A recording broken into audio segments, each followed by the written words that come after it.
With an unbreakable determination, swarming combinations, and a chin that couldn't be cracked, Jake LaMotta was an in-ring force of nature. And if you were unlucky enough to share the ring with him, it didn't matter what color your trunks were.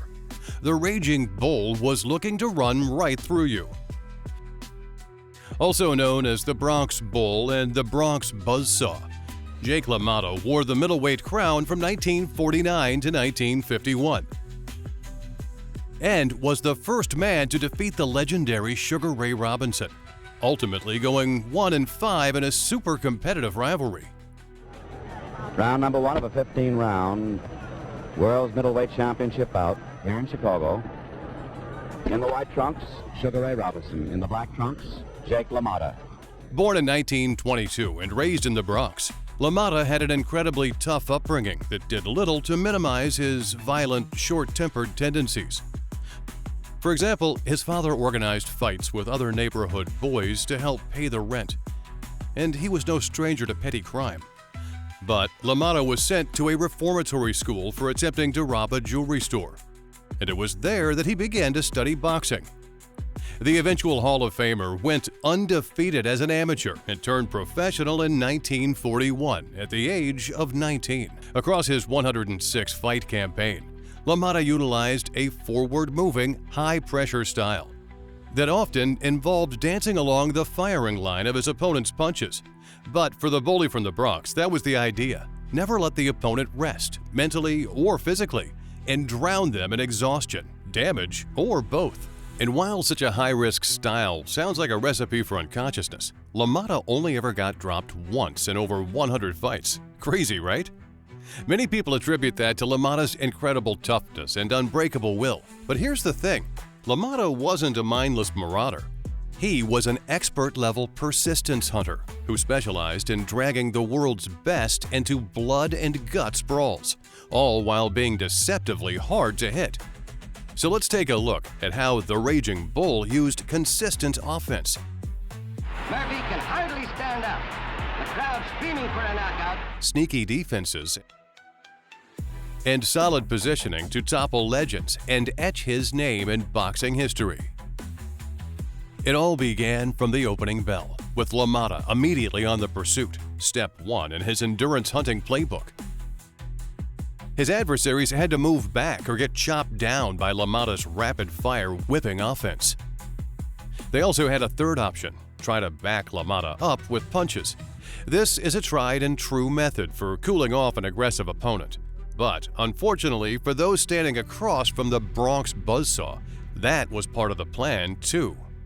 LaMotta's defenses were perfectly tailored to minimize the risk of moving forward under fire. Plus, his guard positioning encouraged the opponent to try to hit him. This was ideal because LaMotta wanted the opponent's gas tank on E, so any output was acceptable. LaMotta fought from a low, crouching stance, especially on the outside. This allowed him to slip punches, duck under shots, and roll away from damage, all while he moved into his striking range. He would also use this stance to slip away from his opponent's blows and cruise in with counters as they retracted their missed punch. And his extremely loose Philly shell was the perfect bait to draw fire. After all, the Raging Bull just looked so hittable. Unfortunately for them, LaMotta wasn't that easy to hit clean, and their punches were wasted effort. Granted, it would look clean, but thanks to LaMotta's excellent vision and quick reflexes, he was able to ride with the punch, lessening the impact. He would either rock away or turn with the shot to let it slide away. LaMotta himself likened this to moving your hand back as you catch a ball to take away the sting. It looked like I did, but I was fast enough to ride with my punches. In addition, LaMotta was an expert at parrying punches and deflecting them off his forearms and shoulders as they came in. This is most noticeable when he tightened up his guard, but he was pretty good at swatting punches away like flies. So LaMotta was excellent at working his way into range, keeping himself mostly safe while drawing punches. But once he dialed in the distance, then it was his turn to throw some heat. And while he had a system for responsible offense, he was more than willing to dive in if he felt the opponent was hurt or tired. Because keep in mind, LaMotta didn't want a slow, tit-for-tat boxing match. He wanted the opponent exhausted, battered and regretful that they even signed the dotted line, and he wanted to start the process as soon as possible.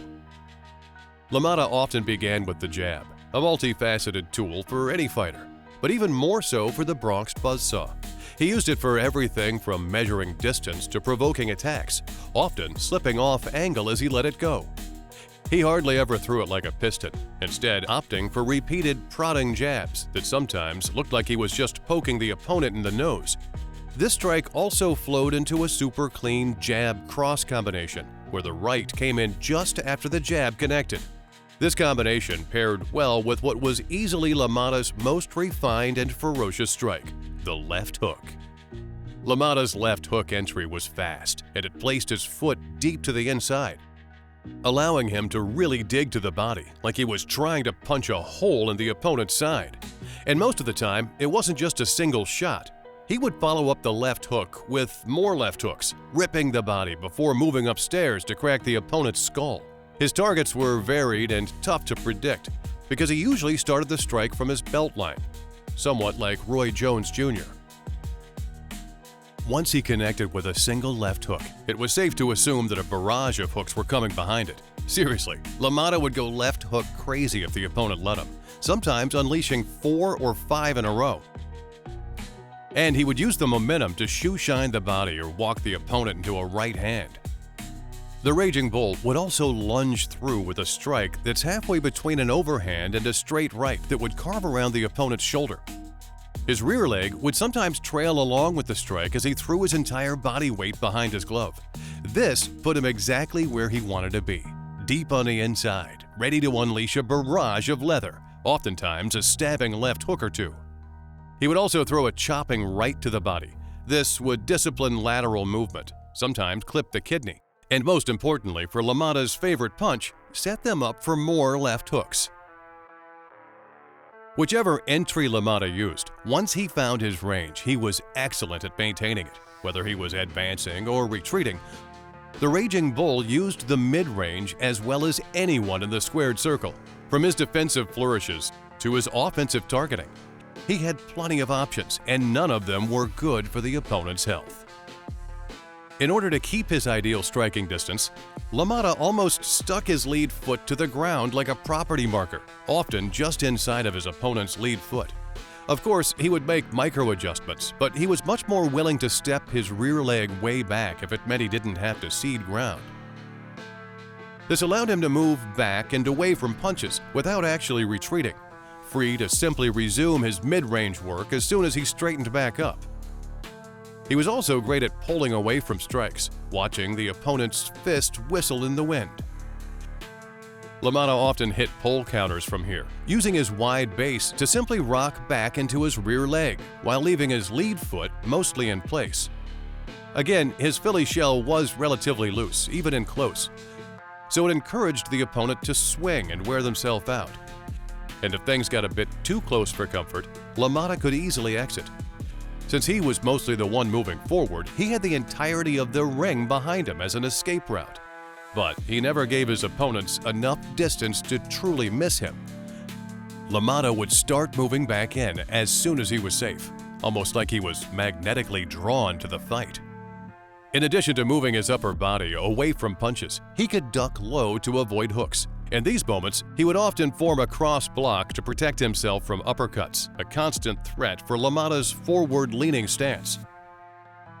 Now, it's true that he would stubbornly stick to his striking range, and he fought like he was doing a tire drill at the local boxing gym. But that doesn't mean he was flat-footed. LaMotta had excellent footwork when he wanted to use it. And he would often change angles in the middle of combinations, especially if he had his prey on the ropes. For offense from the mid-range, he had a few favorites, but in classic Raging Bull fashion, he had a go-to, the left hook. He would step further inside to land rattling hooks to the liver and sail overhands into the temple.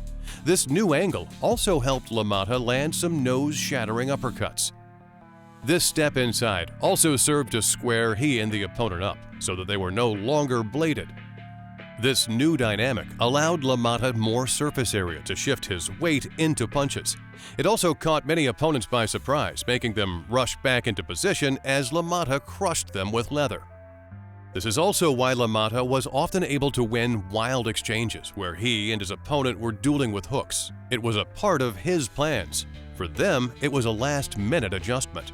LaMotta would also pivot to the outside to shoot a left hook straight through their guard, and he also had some really slick right hands from this position, often just after sliding around an opponent's strike. So what if the opponent tried to drag LaMotta into the clinch? Now, the Raging Bull had plenty of phone booth fights throughout his career, and he was far from afraid to battle there. But he had a massive problem with opponents trying to rest or tie him up. In fact, I'd go so far as to say that he hated it and would hit anyone who tried. LaMotta's first defense against a wrestling-style clinch began from the mid-range. As soon as he felt crowded by an opponent or thought they were looking to tie him up, he would slightly bend at the waist and place his head on their chest or chin. This created room for some old-school bodywork, and it allowed him to easily straighten back up to resume a mid-range assault. If the opponent insisted on the clinch, LaMotta would tighten his Philly shell to maintain central control of the position.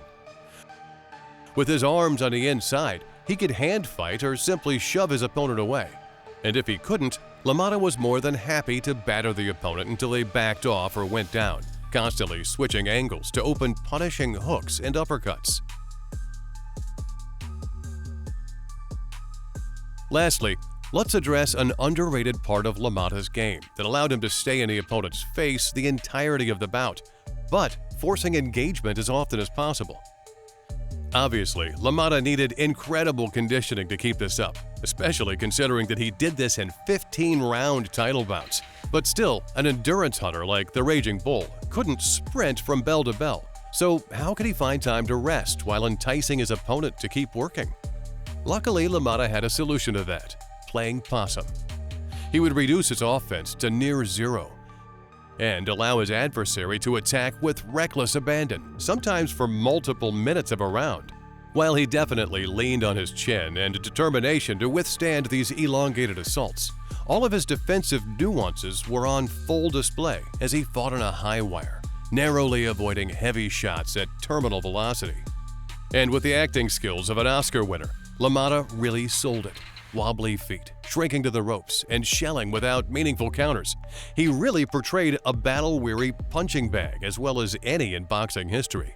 He convinced super experienced, world-class opposition to punch themselves out, sure that with one last burst of energy they might send the Raging Bull to the canvas. But he wouldn't go down. Instead, the Bronx buzzsaw would leap out of his shell as soon as the punches started to subside. This not only caught the opponent off guard, but to go from nearly victorious to nearly out on your feet must have been absolutely demoralizing. Not only would LaMotta use this tactic in the later rounds where shot selection and energy management were paramount, but it was also an effective tactic to steal rounds. If a frame was at all close, LaMotta could simply catch his breath under fire and then go nuts for the final 30 seconds to leave a lasting impression with the judges. Jake LaMotta is remembered today as a tough-as-nails brawler who just wouldn't quit. Sure, he had an incredible will to win and one of the most impressive chins in all of boxing, but he was much more than that. The Raging Bull was a true expert of the sweet science, a technical action fighter with the skills to wear down anyone he faced. And even if he didn't win, the audience in attendance always did. So you've seen how Jake LaMotta used pressure and positioning to dominate. But what happens when you need to avoid that pressure? What if you want to create angles and openings instead of just walking through your opponent? If you're ready to add another dimension to your game, check out our video, 5 footwork tricks to hit and move. You'll discover how lateral movement can be your secret weapon, just like LaMotta's aggression was his. Click the video on the screen to learn how to move like a champion. From the modern martial artist, we wish you happy training.